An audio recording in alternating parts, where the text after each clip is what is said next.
नमस्कार दोस्तों, mister zero channel में आप सभी का हार्दिक स्वागत है। दोस्तों, अगर आप इस वीडियो को आखिर तक देखेंगे तो आपको जिद्दी महान लोग और उनके हद पार पागलपन के बारे में जानने को मिलेगा। इसलिए वीडियो को अंत तक जरूर ध्यान से देखिए। तो बिना समय गवाए चलिए कहानी को शुरू करते हैं। दोस्तों, 20 जुलाई 1975 में अलेनटाउन, पेनिसिल्वेनिया में एक लड़की का जन्म हुआ। मगर उसके जन्म की एक अनोखी बात यह थी कि वह लड़की बिना फिबुला बोन्स की पैदा हुई थी। डॉक्टर्स का कहना था कि उनके घुटनों के नीचे के हिस्से को अगर न काटा गया तो इससे इसकी अपनी पूरी जिंदगी भर व्हीलचेयर पर ही काटनी पड़ सकती है। इसलिए महज 1 साल की उम्र में ही उस बच्ची के पहली सर्जरी कर दी गई, जिसमें उसके घुटनों के नीचे के हिस्से को पूरा काट दिया गया। दोस्तों, ये सुनकर दिमाग में यह ख्याल ज़रूर आता है कि बेचारी कितनी बदनसीब थी और उसकी ज़िंदगी शुरू होने से पहले ही तबाह हो गई थी। मगर उस बच्ची का ऐसा नहीं मानना था। 2 साल की उम्र में ही उस बच्ची ने अपने प्रोस्थेटिक कृत्रिम पैरों से चलना सीख लिया था, लेकिन उसने कभी भी अपने प्रोस्थेटिक पैरों को बहाने की तरह इस्तेमाल नहीं किया। बचपन से ही उसे स्पोर्ट और एक्टिंग का शौक था और जब भी कोई उसे अपाहिज या डिसेबल कहता तो उसे हमेशा यही जवाब आता था कि मैं कोई अपाहिज नहीं हूँ।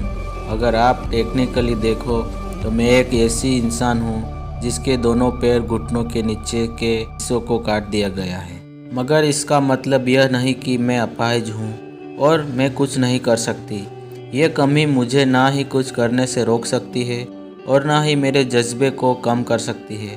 और यह बात सच है कि दोस्तों, यह सब होने के कुछ ही सालों बाद जब एकेडमिक स्कॉलरशिप से ये लड़की जॉर्जटाउन यूनिवर्सिटी में पढ़ने गई तो उसी दौरान उस लड़की ने नॉर्मल एथलेटिक्स के साथ एक नेशनल कॉलेज एथलेटिकल एसोसिएशन यानी कि NCAA division 1 track and field events में कंप्लीट किया हुआ था। दोस्तों, इस तरह वो दुनिया के पहली महिला अंपुरी बनी थी जिसने NCAA में भाग लिया था। दोस्तों, इस लड़की का नाम है एमी मुलिन्स और वो अमेरिकी एथलीट्स 1996 में 200 मीटर की दौड़ को 34.06 सेकंड में भागने का रिकॉर्ड बनाया था। और इतना ही नहीं दोस्तों, 1999 में उन्होंने ब्रिटिश फैशन डिज़ाइनर एलेक्जेंडर मैकक्विन के लिए मॉडलिंग भी की हुई थी। बस 23 साल की उम्र में ही उन्हें पीपल मैगजीन के 50 most beautiful in the world के लिस्ट में फीचर किया गया था। और दोस्तों, 2011 में ग्लोबल लॉरियल ब्रांड एम्बेसडर में भी बनी थी। उसके साथ ही उन्होंने काफ़ी मूवीज़ और टीवी सीरियल में भी एक्टिंग की हुई और वो आज एक अमेरिकन एथलीट, एक एक्टर और एक मॉडल के नाम से फेमस है। दोस्तों, क्या आप जानते हैं कि ये सब पॉसिबल क्यों हुआ?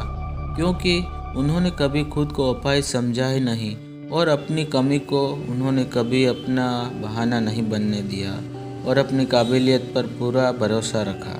दोस्तों, आजकल हम ज़रा सा भी बात पर हार मान लेते हैं और ज़रा सी मुश्किलें आने पर बहाने मारने लगते हैं और हम कहते ही रहते हैं कि अरे मैं तो इसलिए नहीं कर पाया क्योंकि ये प्रॉब्लम हो गई थी, मेरी ज़िंदगी में ये कमी आ गई थी और मेरी तकदीर ख़राब हो गई। मगर दोस्तों, तकदीर एक लिफ्ट की तरह है जिसकी कोई गारंटी नहीं है, जिसका दरवाज़ा कब खुलेगा या कब बंद होगा, और अगर खुला भी तो आपको उसमें जाने की जगह मिलेगी या नहीं इसकी कोई गारंटी नहीं।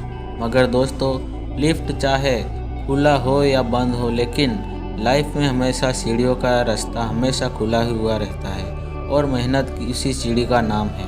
तकदीर यानी कि किस्मत का लिफ्ट आपके लिए हमेशा बंद क्यों न हो, लेकिन मेहनत की सीढ़ी आपके लिए हमेशा खुली रहती है।